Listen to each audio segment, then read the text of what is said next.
On today's show, we were hoping for a really high quality game of basketball between the Bucks and the Celtics. And for about 6 minutes, I guess it was pretty good. And then it turned into one of the big ass kickings we've seen this year in the NBA. So we have to ask some questions when it comes to the Bucks.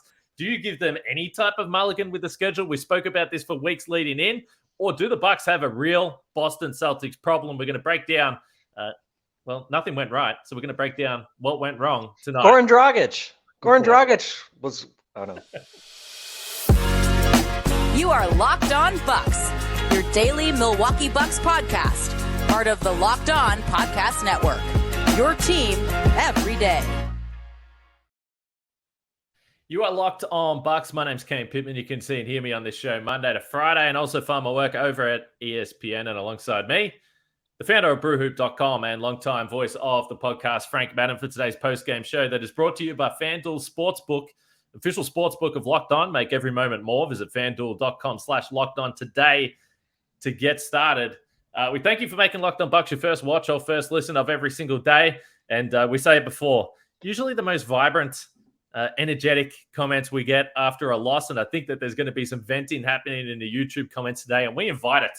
Let us know how you're feeling after this one, because it wasn't a fun night. If you're a fan of the Milwaukee Bucks, subscribe, like, drop a comment, do all those things. It helps us on the show. It's free to do so, and we really appreciate it. So take a deep breath. This was a game that I was excited for. I've been anticipating for a while. It was also a game that we've anticipated for weeks, that it wasn't going to be easy for the Bucks, but I still didn't come into this game expecting or envisioning that the Bucks would be down by 40-plus points in the third quarter when the white flag gets waved in this game, Frank. So there's no other way to say it other than this was disastrous from late in the first quarter right through the second quarter. The Bucks had no answer for the Celtics. They looked disjointed and not engaged defensively. They couldn't make a shot down the other end. It all went wrong. It was terrible. Yeah. I mean, at halftime, they were, I think it was a 28-point deficit. They were down, I believe Boston was 12 of 23 from 3-point range. The Bucks are 3 for 22. So you could say, well, that's a 27-point swing on 3-pointers, and that's a 28-point deficit. So that's really been the story of the game. But I think especially as you look at like just the totality of this game and where Boston was able to get to, and the way that they were able to bend the defense, and the way the Bucks were not able to do those things. And of course, like the margin was heavily influenced by, the 3-point shooting in particular. But I mean, look at the last, calendar year of games between these two teams, right? Like the Celtics came in on a second night of a back-to-back, rested basically their whole team the last time these teams met, and the Bucks needed overtime to win with their full team. Okay. So anybody saying, we'll get into like the schedule stuff, right? Like, I mean, to me, the schedule stuff, like, yeah, of course, like, at the end of it, it's a regular season game. There's always a burn the videotape type aspect to any of these, like just complete stinker games where you just don't even really know what to do with them. But like the Bucks have been really good on second night of back-to-backs all season. And Giannis has played 2 games in 5 days, because he didn't play on Monday. Chris didn't play last night and didn't play on Saturday in Denver. Joe Ingles didn't play last night. Drew Holiday didn't play on Monday. He's only played 2 games in 5 days. So to me, the like built-in excuse of like the rest issue, like of course that's going to hurt. Yeah, it's going to. I mean, I think it hurts you on the margins, but nobody ever complains about it when it works in your favor. And I think now, like nothing can excuse like the fact that they almost lost by 50 fucking points. Like if you get to like the fourth quarter and you kind of run out of legs and you can't finish a game, that's one thing. But like they couldn't get out of the second quarter tonight, and again, like they didn't have to play. It's not like Drew and Giannis played 40 minutes last night. They were able to manage their minutes a bit in the game in Indiana. So yeah, I mean, I think Boston killed them on Christmas Day. They nearly beat them with their G League team the last time they were in Milwaukee. And now they come in here and they just stomp the living crap out of the Bucks. And that's the way the playoff series ended as well. And yes, you didn't have Chris Middleton, but I'd say a lot of the themes of what we saw tonight, Giannis not being able to really break down and score efficiently against that Celtics defense, Bucks offense looking stagnant, settling for jump shots, and obviously tonight, outlier bad shooting versus outlier good shooting for Boston. But I'd say the quality of the shots created were also severely in favor of the Celtics. So, this is why you don't want to play this team in the playoffs if you don't have to, right? Like, this is why you didn't want to get stuck into a 2-3 matchup with Boston, because you didn't want to play this team in the second round of the playoffs. I think they're uniquely well suited to slowing down Giannis. He's been under 50% from the field now, 5 straight games against Boston going back to the playoffs, 8 of 10. So even with all the monster numbers he put up in the playoffs last year, he wasn't efficient doing it. And we saw again tonight, right? Like, they can make his life difficult. They kind of foul him in subtle ways where the refs, I think, let a lot go. And, again, tonight, 11 out of 27, 24 points. He would have gotten his numbers if he had played, real minutes tonight. But, they just really turned the Bucks offense stagnant, and just felt like there were a lot of times where the Bucks drove and couldn't really create a good look inside. So they jump and kick it out to another guy who's guarded, and just really struggled to create good looks against a Boston team that, probably has the most, they just don't have weak defenders that they need to play. And so they're just a really difficult team to attack in that regard. And they have a number of guys of different sizes that can, compete with Giannis. We saw them start with Smart on Giannis. Obviously, you're going to see Horford against Giannis. You're going to see Grant Williams against Giannis. So they just present some really unique challenges. And obviously, they're not generally going to win by, 50 freaking points.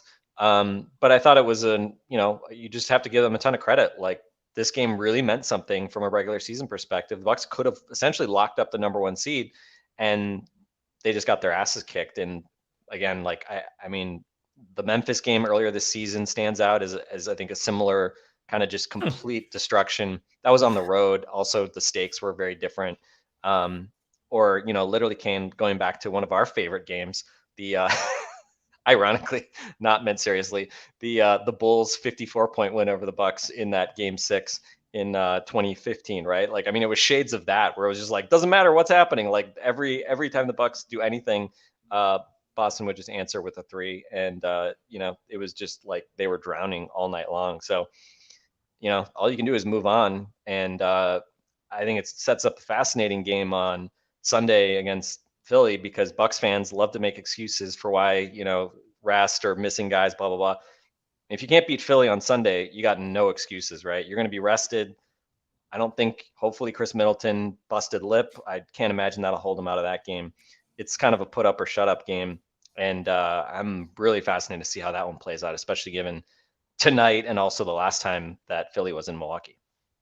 So a couple of things, and you obviously make the good point, because you're exactly right when things go the other way. But I will, in terms of the schedule, but I will say that I think we do a pretty decent job, or we try to on this show, of at least highlighting the fact that when you have the advantage, you acknowledge it. But also, if you're a fan, you take it, and you're very happy to get those advantages when they come. Bank the win. Yeah, exactly. So if you're a Celtics fan and you're listening to this, and I know there'll be a few, and they'll jump in the comments with their silly little leaves, and they'll make their comments.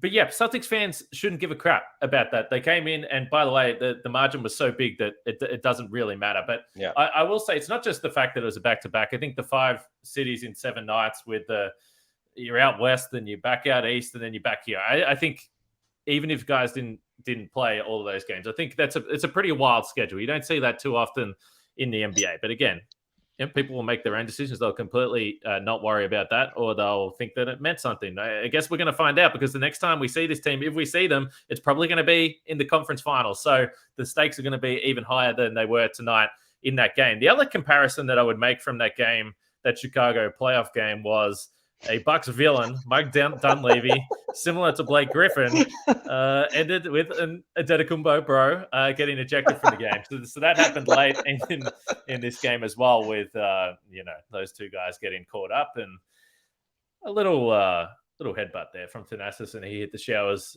early in this game. All right, I want to ask you about a couple of guys in particular when it comes to Boston, because you talk about them being uniquely built to potentially slow down what the Bucks do.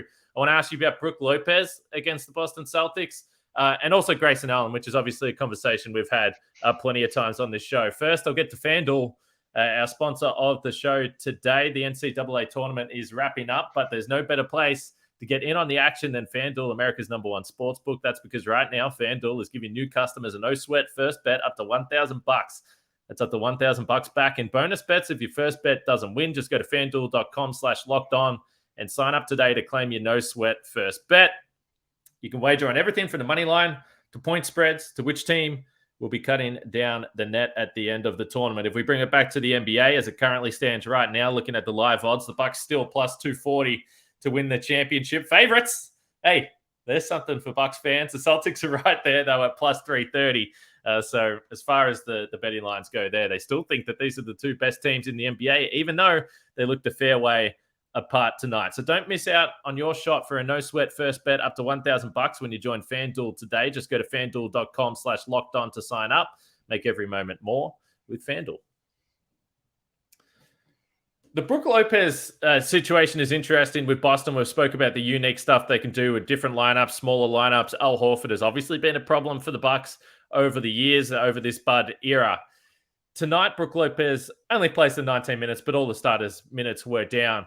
But it's interesting because we've discussed the idea about Rob Williams, and does that make Brook naturally more playable because he's not really an outside threat. Brook can stay at home defensively.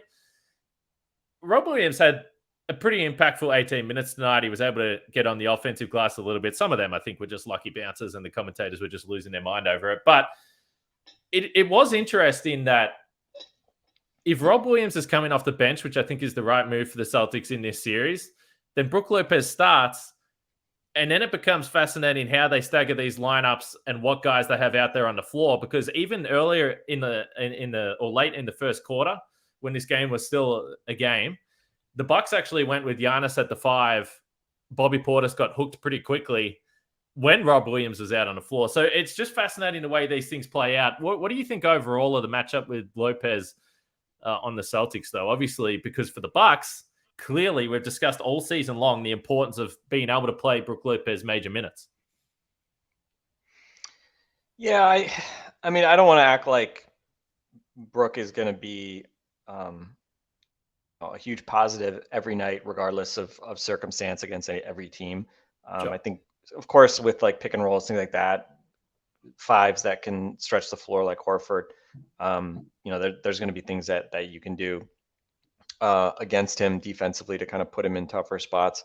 But, I think, I mean, what are you going to do, right? Are you going to not start him? Of course not, right? You're going to start him. I think the question is, I think what you're getting at is, is there a chance that he's a 20 to 25 minute per game guy in a series against the Celtics rather than a 35-minute guy? I think that's certainly possible. I think especially adding Crowder, you have more ammunition to play smaller than you did last year when it was pretty much, Brook, Bobby, Giannis being the only kind of guys that you've really felt like were credible 4-5 type players. And obviously Jay's not a 5, but I think you have a little bit more flexibility. And I do think it's interesting, right? I mean, last year Boston had so much success in the second half of the season playing with the jumbo lineups of Horford and Rob Williams together. Obviously, they're not doing that right now. I think it's interesting that Williams and Horford, or Williams and both Williams, I guess. Yes, Williams yeah. and Williams. I thought that's what you were trying to say. Yeah, both Williams have been coming off the bench so much. I think is interesting, right? I do feel like your best lineup against the Bucks is with Grant Williams starting at the 4, Horford at the 5 against Giannis. I think again, both those guys can at least keep Giannis honest, and Grant Williams is a really stout defender, hard to kind of go through. So I think I'm very curious when it comes push comes to shove in the playoffs. These two teams meet. If Joe Mazzulla wouldn't ultimately go in that direction in terms of his starting group rather than kind of this smaller combination. But yeah, I mean, I think certainly if you look at playing with Horford at the 5 and 4 smaller players, are you better off going more with Giannis and kind of Crowder at the 4 and then the usual kind of grouping, usual kind of like wings and guards to complement. So I think that'll certainly be, obviously they're not going to play now again until potentially the playoffs. So that definitely would be something I'd keep an eye out for. But yeah, I mean, again, the Celtics are just a hard team to match up with because Williams is basically the only guy that doesn't shoot threes well. And they really don't play anybody that's like a bad defender, right? I mean, Hauser isn't even really a bad defender and he's not even really playing that much. So it's just there's just very little you can do to try to like isolate against weaker defenders and attack those guys. But by the same token, it's like the Bucks don't really play necessarily that style of offense anyway. They don't, just try to get switches and attack mismatches anyway. So I don't know, to some extent, it doesn't really even change their calculus maybe as much as it otherwise would. But yeah, I mean, they're definitely a unique challenge because as we saw again, Smart starting on Giannis, he's obviously frustrated Giannis at times with the way he can flop and get away with, kind of handsiness more so than many players for whatever reason. We've seen Brogdon obviously defend Giannis, even going back to his Indiana days under Nate McMillan. He has a fair bit of experience doing that. And, I think is at least credible just because of the way he defends, especially when you've got guys behind him. So yeah, I think Boston just, again, schematically and just from a talent perspective, they present problems for Giannis. And certainly with Brook, I think the thing you have to do with Brook is the thing that we didn't really see from Brook in the playoffs last year. I mean, again, we're talking here a lot about his defense, but I mean, obviously the other big piece of what's made him so valuable this year is that he's been weaponized offensively better than the Bucks ever have, really better than Brook has since his Brooklyn days. And so I think if you are talking about Brook Lopez and the matchup, something like that, I think the other question is how do you take Brook Lopez and use his size as an advantage, especially if Boston is going to go smaller to start games, or any lineups that don't feature both Williams and Horford. So I think figuring out ways like, for instance, Giannis and Brook, like, are there things you can do from a 2-man game perspective, especially when they're showing a lot of bodies to Giannis? Because again, I think you just have to be more dynamic, certainly than what we saw from the Bucks tonight. And with Brook and the way that he's played, using him in the pick and roll, getting him active around the basket, he's a really key piece who's obviously been just a huge contributor offensively, even beyond being a defensive player of the year caliber guy. So absolutely, there has to be a role for Brook Lopez, right? If they can't, find 20, 25 minutes of good Brook Lopez minutes in a series against Boston, like, I don't know if they can win, right? And again, it doesn't mean that Brook is going to put up 20 points every night or something like that. But I see Brook as one of those guys in these playoff series, especially against top teams. You don't need Brook to be great every night when you have the depth of guys that the Bucks have, but you're going to need probably, 2 or 3 games in a 7-game series from Brook where he does pop up and give you, 18 points on 11 shots or, 23 points on 15 shots or something like that, right? Where he becomes that sort of secondary complementary scorer, who, again, because of the way he can hurt you inside and out, gives them a different dimension. Obviously, none of those things happened tonight. We'll see if they can happen in the future.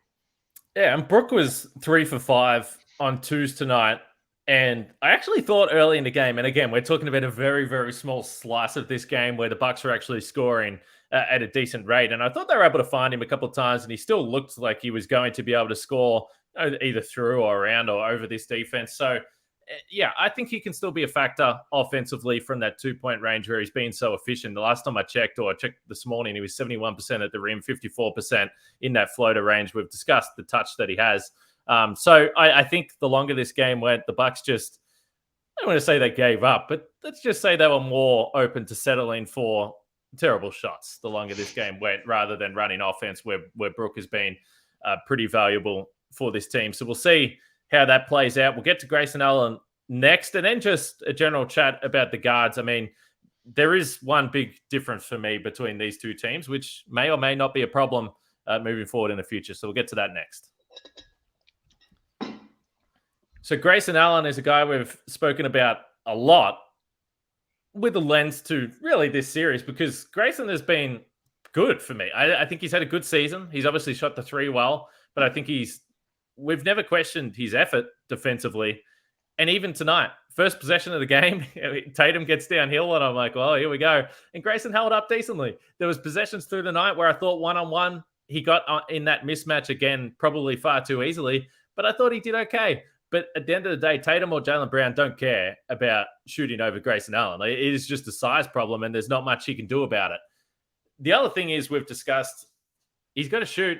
He only got 3 3-point attempts up tonight out of the 43 the Bucks took in total. I thought there was a number of times where the Bucks, you spoke about the versatility of the Celtics defensively, how they attack those closeouts. There just seemed far too much hesitation for mine about actually getting the shot up. And Grayson had a couple of times where you're just like, dude, you got your feet set. You have to shoot that. Don't put it on the floor because these guys are too big and they have too many guys that can cause you trouble, that you're not going to be able to do anything putting the ball on the floor against this team. So I just would have liked to see him shoot a bit more, because I do think defensively it's just a really, really challenging matchup. Yeah, I mean, I don't think the defense from Grayson specifically was the problem tonight. I mean, it's not like the Celtics had trouble scoring against anybody. They were not, just physically overwhelming him the way we saw them do at various points during last year's playoffs. But the offensive story was basically the problem that we saw throughout that series, right? It's Grayson Allen just kind of being out there and being invisible, not getting shots up. Was he 1 for 4 for 3 points? Seconds, 2 games in 24 hours, he scores 3 points in both of them. Obviously, last night has the monster dunk that sort of obscured the fact that he didn't do anything offensively throughout the rest of that game in Indiana. So, I mean, I've definitely, I was in favor of Bud benching Allen and turning him into a bench guy going into the playoffs last year. Again, what would be a better option for the Bucks going into this year's playoffs? I don't know. I mean, Pat Connaughton would have been my answer coming into this year, but Pat has just been very inconsistent as a shooter. He wasn't even in the rotation tonight, Frank, like until the game was over. Yeah, I mean, who knows what to make of that, right? Sure. I think Pat's his shooting has been very inconsistent all season long. So you just worry, again, if he's going to be the kind of safety valve 3-point shooter with the starters, you're going to have to make some threes. Flip side is the fifth guy playing with the starters. I think the challenge is like, you're just probably not going to get that many shots playing with those guys because you've got literally 4 guys that can all score 20 plus points on any given night. And so I think part of me also feels like, given that Pat's kind of a better, I would say, better player other than the shooting than Grayson, maybe that's actually still advantageous just because that fifth guy isn't really just going to get up many shots, period. Especially the way Boston is able to defend without leaving shooters open. So maybe it doesn't really matter who the fifth guy is, because that guy's probably not going to get up many shots. I don't know. It's a really interesting question. And I think this is sort of, ironically, the Bucks' depth, I think improved depth this year. It's a little bit of a double-edged sword because, again, they've got a bunch of guys that, maybe they could be the answer there. Like, against other teams, I think Javon Carter as the fifth starter makes sense. I don't think he really makes sense against the Celtics necessarily as a fifth starter. I think Wes Matthews, again, he just hasn't really played enough this year. I think, as we talked about the other night, I just don't think Bud Wes to be a major minute guy this year. I think I think the reason he hasn't played him much is just because he thinks he's kind of beyond that, which, is kind of sad for me as a Wes fan. And after what we saw from him last year. But what about Goran? the star, you're in trouble when the star of this game for the Bucks was a guy that played only in the fourth quarter and played just 7 minutes. But yes, Goran Dragic, 9 points, 3 for 3 from 3, a couple rebounds and assists, +5 in 7 minutes, the star of the show. Yeah, we don't think it's going to be him. I mean, I think the other obvious guy that people would point to would be Jay Crowder, right? Mm-hmm. And the irony is, I don't really think Jay Crowder makes sense as a starter in any normal sort of regular season configuration for the Bucks, because then Chris is essentially a shooting guard, which honestly is probably okay. I mean, we've seen Chris can run around the perimeter and defend shooters like he did against Duncan Robinson a couple years ago. I mean, I think he can do that. But I don't know, it just feels a little bit imbalanced if you're playing Jay Crowder with the starting group, because part of the reason that you have him is so that he can be kind of that 4 or 5 small ball combination. But again, maybe against a team like Boston, he's kind of an obvious compromise guy against a team that has a lot of size, because the Celtics don't have a bunch of small guards that are going to dribble around Jay Crowder necessarily in the half court or something like that. So I think part of the question is just stylistically, how do you want to play? I think Jay makes a lot more sense in sort of switching lineups where he doesn't have to go over screens. Because again, if I'm playing the Bucks and if Jay Crowder is out there as a starter, then if he's guarding, I don't know who he'd guard, right? Does he guard Tatum or something? then I'm probably putting him in a bunch of screener roles because I don't think Jay Crowder can get over screens particularly well. And he's not going to be able. You're not going to switch him if he's doing a pick and roll where Brook is defending the screener. So again, like I think Jay makes a lot more sense in those small lineups where you're doing switch everything versus when you're out there with Brook. You'd rather have guys that can go over screens and allow you to play more typical drop coverage. So I don't know. It's going to be really interesting to see kind of, again, I mean, I hope the Bucks make it to the Eastern Conference Finals, regardless. If they have to play Boston, so be it, right? But the Bucks definitely will have some decisions to make as far as lineups go. And I don't know. I mean, I think my bet is Bud is always an inertia guy. At this point, I expect Grayson Allen's going to start in the first round of the playoffs. And if they get all the way to the Eastern Conference Finals, then it's probably going to be because it works out okay, unless they really face some adversity and Bud's forced to make a change or there's an injury. But I don't know. I mean, I think, again, we've kind of seen this movie before, and the idea that like Grayson Allen is going to go from being, a liability to the answer as the fifth starter against the Boston Celtics, I just don't have a lot of confidence in it. But this is probably one of the things that, I generally think Bud gets too much shit. People, I think people take for granted a lot of what Bud does well as a coach, but certainly with some things like this, right? Like he really believes in his players, tries to give them confidence. The only downside is, is he going to stick with a guy who's gotten him there? He is going to do that, which there's reasons you do that. But again, with Grayson Allen in his playoff series against Boston Celtics, again, maybe that faith comes back to bite you as it did last year. And we have discussed it. We've also seen Bud. He will make moves during a series. The question is, does it come too late? So that's what we'll watch. But people, I don't need to say it. People know I think the Bud stuff is ridiculous. So I don't think he gets anywhere near enough credit. The only other point I would make just with this Boston series, and this is nothing new, and people will feel however they want to feel walking away from this game. I know we're going to have people that'll say, well, the Bucks are toast. They can't beat the Celtics. That's fine if that's how you feel. It'll surprise no one that I'm not in that situation. I think the Bucks are still okay. I think they'll be fine. Mostly because I knew, or I thought in my own mind, that if you're playing the Celtics in the series, you can expect that it's probably going to go 7 games. They're just a really damn good basketball team. So I'm not necessarily put off by anything, but I am very much, maybe even more aware than I was 24 hours ago that, it's going to be tough. It's going to be probably anxiety-inducing if you're a Bucks fan, a series against the Boston Celtics, particularly with an NBA final spot on the line. But just when you look at the lineup that they even had tonight, and Derek White didn't have a great night, Marcus Smart, whatever. I think we're happy if he's the one that's trying to take over offensively. But then with Tatum and Brown, and then you got Malcolm Brogdon coming off the bench. Just if you compare the guys, they just have so many more guys that can create stuff on the perimeter and get their own shot. So, you open yourself up to guys getting hot. And I thought the Bucks did a decent job in some of their defensive possessions tonight. And Tatum and Brown, well, specifically Tatum, once he heated up, was just too good. And we've seen that story before. We saw it in Game 6. I'm not saying it was a perfect defensive performance from the Bucks, but he also hit some insane shots.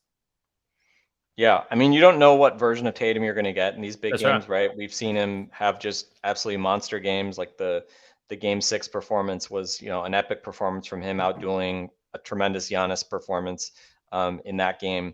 But then, we also saw in the finals, right? Like he just was a huge disappointment, and that was part of the reason why they didn't win an NBA championship, was the fact that he really shrunk from the moment. So you never know with him, right? Like I think all you can do is sort of force him to be a jump shooter.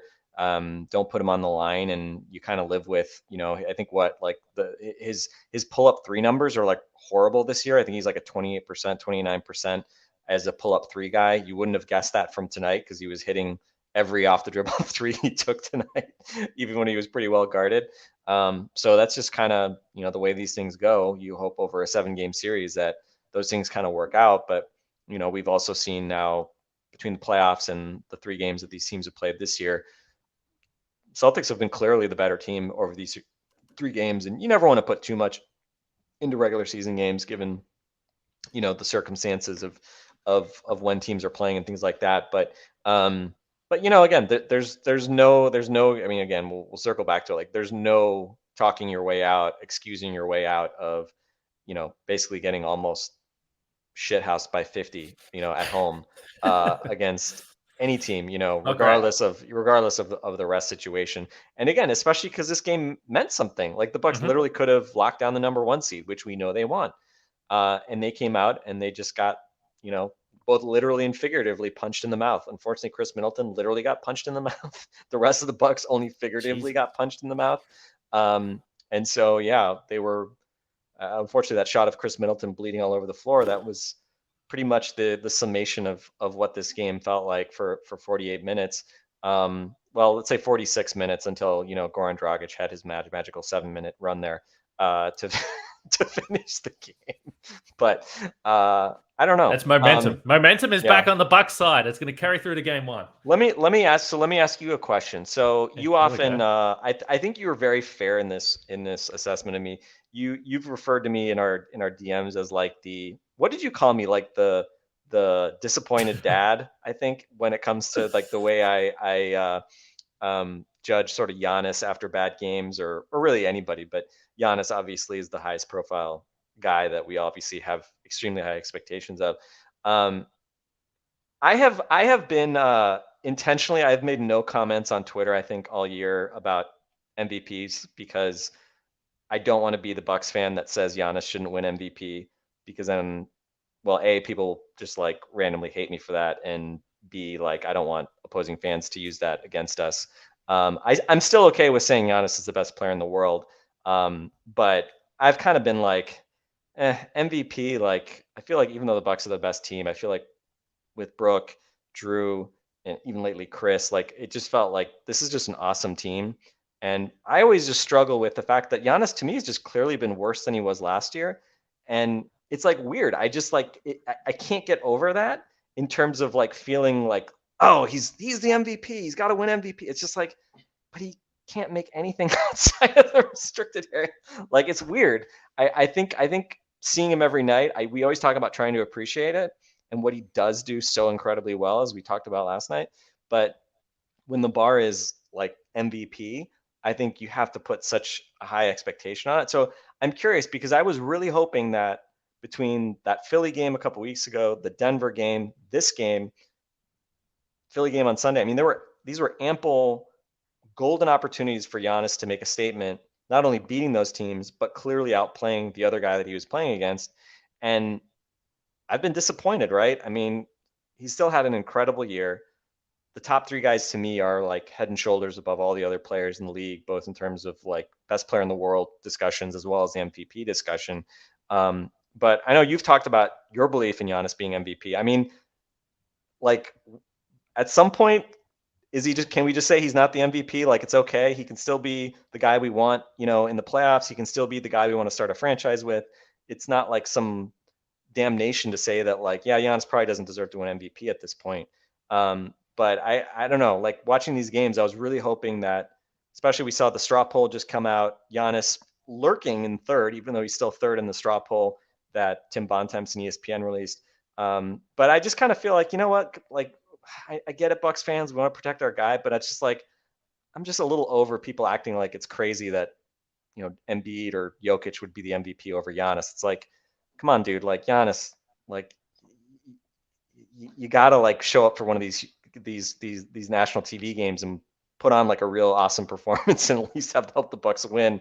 And of late, unfortunately, it just hasn't happened. So I don't know. This Embiid matchup is the last possible, opportunity to really make kind of a statement. I know individual games shouldn't be like the be all end all, but if you're in third place and you keep coming up short in these big matchups, I don't see what the complaint should be if Giannis doesn't win MVP. Well, that is definitely the longest question I've ever been asked in my life, because you started this. It wasn't even really a question. It wasn't even really a question. Yeah. It was just an excuse. Look, it was just an excuse for me to like do my like disappointed dad thing. No, and we love it. We understand it comes from a place of love. Do people love it? I don't know if people love it. No, I don't know if people love it, but I love it. A lot of people don't. That is a fact, and I'm sure there will be some people voicing their. That's why I got to do it late in the podcast. I can't lead with like, you guys who think Giannis is MVP are off the mark. I can't lead with that. I have to wait till only the sickos who won't hate us for trying to be honest about this stuff are still watching. So I will say, and I did the straw poll or whatever, and it was only a few days ago or last week that we did it or whatever. And I had Giannis, Embiid, then Jokic. And if you ask me about the schedule stuff and what it does to the team, fine. I think the schedule stuff has hurt Giannis in his MVP case more than it necessarily has the Bucks, just when you consider the stuff they've had to do and play in these games. But I also got asked last week when I was doing another job, did Embiid not playing against Jokic rule him out of the MVP? And I said, well, of course not. I said, if you look at the schedule for what Philadelphia have been doing, they were on their fourth game and fifth nights on a road trip as well. So you can't compromise your superstar players. Giannis at least has played these back-to-backs, and I'm not saying he gets MVP credit for that, but he's playing these back-to-backs. We know the energy that he exerts through those games. He was clearly playing through pain again tonight. Robert Williams with a block behind him. He is dealing with the hand stuff, we understand. And I know that the numbers are down, particularly with the efficiency stuff. But I think that when you look at, and all three guys will have their story. So whoever wins it, whatever. I don't really care because they've all been awesome. I think Giannis would be ahead, but I could also be accused of being biased, which is totally fine. But I think the context with the Bucks, like, why is his efficiency been down? Because through the first 40, and I'm not saying it hasn't improved, but through the first 40 games of the season, they're playing some really sketchy lineups, and he is the one that's keeping his head above water with some of these just insane performances throughout the year. So I just think that there's a lot of context through that. Then we look at the games at the end of the season, and I understand why they mean more because you're closer to when people are voting. But if you're making a case for Embiid, in January, he had 47 and 18 against the Nuggets, and they beat them, and Jokic played. Against the Bucks earlier in the season, he had 32, 17, and 12, or whatever the hell he had when the Sixers beat the Bucks. So I try to look at it all. I obviously know the Bucks story better than I do Jokic and Embiid, but that is why I still had Giannis number one. And yeah, he was third in the straw poll, so I'm clearly in the minority of those 100 media members there. I kind of wish that like it was, Steph Curry that was in this rather than like Embiid, for instance, because I feel like so much of the, especially from like Bucks fans, like so much of the like anti-Embiid sort of sentiment is driven by the fact that like the way he plays, obviously the foul grifting, it's just, counter to a lot of people's sensibilities of like how they want to watch basketball and what they think is, the right way to play. So part of me wishes that like it was, a quote unquote honest superstar like Steph Curry, who people could feel like a little bit like, oh, okay, he, like you can't hate Steph. Like, he doesn't do any of that stuff. Like he's just incredible. Obviously Steph is not part of a, this kind of serious MVP debate, but just for illustration, right? Like you wouldn't look at Steph, and I mean, Doncic also does, like Doncic and Embiid in particular, are probably the two guys I would look at. And, like you can play the like, oh, they're whiners and like body language and they grift for fouls and all that stuff, right? Like those are the two guys that I think probably are the most like aggravating to watch if you don't like them and are looking for reasons to kind of pick them apart. So and if we go to the fringe all-star category, James Harden is in that mix. So, well, yeah, no, that's that, and that's the thing. Philly, of course, like if you don't like, if you're not a Sixers fan, you probably fucking hate them because like they're just hard to watch, right? With the way those two guys, sort of work the referees. But I don't know. I mean, again, like it stinks. Like I think it's made me think a little bit too about last year, and I think Mike Prada, who former SB Nation writer alongside me, started Bullets Forever, and now he's at The Athletic. I think Mike made the comment recently about how like it would be ironic if Giannis won MVP because Brook Lopez got healthy compared to last year. And the comment basically is like, well, the Bucks didn't have Brook Lopez, so they couldn't be the number one seed last year. Their defense wasn't as good last year, but Giannis was incredible. I mean, you look back at Giannis's numbers last year, other than averaging a couple more points per game this year, everything else was for the most part better. The efficiency, all those things, and historic season, and just happened to have it in the same year that Embiid and Jokic did as well. But it does make you kind of wonder, like man, Giannis probably, like we probably should have been really, really campaigning harder last year versus this year. Obviously, the team's just better, and they've been able to obviously win more games. And I mean, hopefully they hang on for the 1 seed. But at this point, I think I saw that the odds were like 75% Bucks likely to hang on to the 1 seed, just given sort of the the remaining schedule and probabilities of what happens in that remaining schedule. But they could have slammed the door shut if they had won tonight. And again, that's why I think I think some of the excuses ring a little bit hollow, because of the fact that this actually was a meaningful game, right? Like the Memphis game when they lost by 40 or whatever, it's like, did that game have any real cosmic significance? Like, not really. Like Chris Middleton was still kind of coming back from his injury. He looked awful in that game.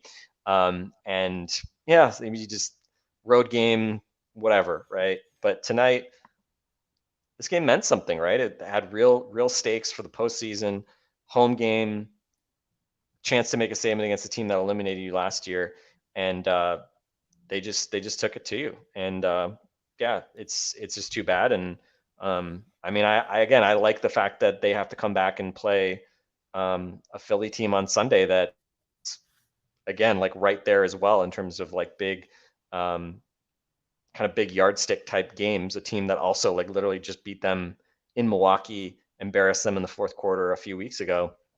So no excuses on Sunday. I mean, that's for sure, right? Like, we'll see. We'll see. Thanasis got kicked out of this game. We'll see if hopefully that has more of the Mamadi Diakite galvanizing the Bucks after their horrible Game 2 loss in Brooklyn a couple of years ago in the playoffs. Hopefully that bit of chippiness is a galvanizing thing. If he's suspended and then anybody says a word about, well, the Bucks lose on Sunday because Giannis didn't have his brother there to pump him up or something like that, like just GTFO, like, guys, no excuses, right? So anyway, I'm looking forward to Sunday. Sunday will be the hashtag no excuses game. Yeah, we'll kind of see. Again, it's a regular season game, so yes, it doesn't really matter in the cosmic sense, but it also could, because again, Philly and Boston, they're going to play one more time. This is your last chance to actually kind of, I think, make a statement against another contender in the East, and I'm hoping everybody's healthy and charged up and ready to go. Thanasis not there on the bench. I'm just noting that down in my excuse book for the post-game pod if things don't go our way in a couple of nights' time. I like that, Frank. Thank you very much. All right, go check out the Locked On Game to Game podcast, wherever you get your podcast. News, stats, scores, info, analysis in quick little 60-second clips from the Locked On hosts around the network. A fun little show, Locked On Game to Game. You can get that on your Locked On NBA feed. All things considered, I think this was a pretty fun little show as well. It's nice to talk through it with. It's cathartic. It's cathartic to talk about it. That's what I always say. Like, it's we could just sort of like internalize all this and just be like, and like swear at people on the internet or something like that. But like, it's better to talk it through. I watched the game and then I went and put my daughter to bed, read some stories. So that is the ultimate, perspective provider. Is this is way more important than a random basketball game. But I hope the Bucks. I hope that random basketball game on Sunday treats us much better than this one. That's for sure. No question. But if you do feel like you want to swear at some people on the internet, jump into the YouTube comments and direct them at me and Frank. At me, because I'm the one that's daring to question Giannis's MVP credentials. So please direct any and all criticism at Frank.